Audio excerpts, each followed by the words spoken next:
കേരളത്തിന്റെ നാടകകലയെ അടുത്തറിയാൻ കടൽ കടന്ന ഒരു സംഘം കൊച്ചിയിലെത്തി. അമേരിക്ക, മാൾട്ട, UAE എന്നിവിടങ്ങളിൽ നിന്നുള്ള കലാകാരന്മാരാണ് എറണാകുളത്തെ ലോകധർമ്മി നാടക വീട്ടിലെത്തിയത്.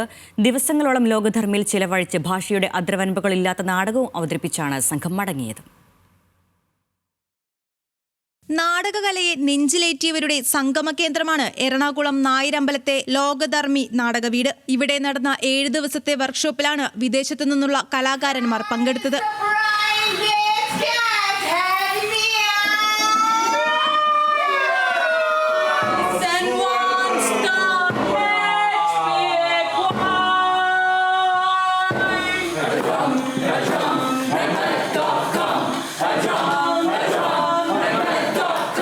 രണ്ട് പ്രധാന എക്സ്പേർട്സ് വന്ന ഒരാൾ ഒരു വോയിസ് കൾച്ചറിങ്, നമ്മുടെ മനുഷ്യൻ്റെ ശരീരത്തിലെ ശബ്ദം എങ്ങനെയാണ് ഉണ്ടാകുന്നത്, ആ ശബ്ദത്തിനെ എങ്ങനെയാണ് നമുക്ക് കൾച്ചർ ചെയ്ത് അതിൻ്റെ ഒരു ഹെൽത്തിയായിട്ട് വെക്കാവുന്നത്.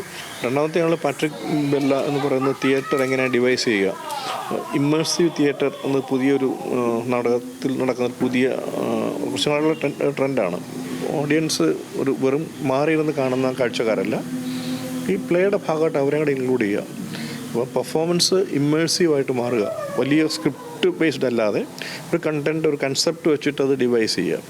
അപ്പോൾ ആ രീതിയിലുള്ള ഒരു തിയേറ്റർ മേക്കിംഗ് ആയിരുന്നു. മാൾട്ട, USA, UAE എന്നീ രാജ്യങ്ങളിൽ നിന്നുള്ള നാടക കലാകാരന്മാരുമായി അറിവുകൾ പങ്കുവയ്ക്കാനുള്ള വേദിയാണ് ലോകധർമ്മി ഒരുക്കിയത്. So what is A performance, how can ഒന്നൊന്ന് അടുത്തയിലേക്ക് മാറാൻ പറ്റും. കേരളത്തിൽ നിന്നുകൊണ്ട് നമുക്ക് എങ്ങനെ ഒരു ഛത്തീസ്ഗഡിലേറെ വേറൊരു കൾച്ചറാണ് അവർക്കുള്ളത്. പെർഫോമൻസിൻ്റെ രീതികളും ഞാൻ ചെയ്തുള്ള തിയേറ്ററിൻ്റെ രീതിയിലാവില്ല മറ്റവർ ചെയ്യുന്നത്, അതാവില്ല മൂന്നാമത്തെ ആൾ ചെയ്യുന്നത്. മാൾട്ടയെന്ന് പറയുന്ന ആൾ അങ്ങനെയല്ല ചെയ്യുന്നത്. അപ്പോൾ ഇത് എല്ലാവർക്കും കൂടി എങ്ങനെ ഒന്നിച്ച് എവിടെ വെച്ചിട്ട് അത് മീറ്റ് ചെയ്യാൻ പറ്റും, അങ്ങനെ ഒരു എക്സ്ചേഞ്ച്, ഒരു റിലവൻ്റ് ആയിട്ടുള്ള എക്സ്ചേഞ്ച് ആണ്. വർക്ക്ഷോപ്പിന്റെ അവസാന ദിവസം ഇന്ത്യയിലെയും വിദേശത്തെയും കലാകാരന്മാർ ഒരുമിച്ചുള്ള നാടകവും നടന്നു. മാക്ബത്തിലെ 3 വിച്ചസും മഹാഭാരതത്തിലെ ചൂതുകളെയും ദ്രൗപദിയുമെല്ലാം സമന്വയിപ്പിച്ചായിരുന്നു.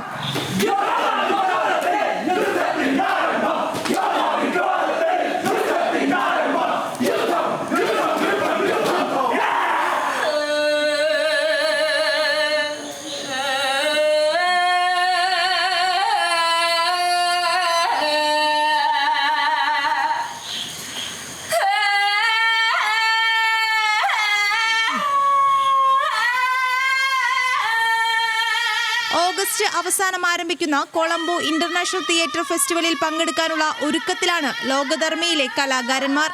ന്യൂസ് മലയാളം, കൊച്ചി.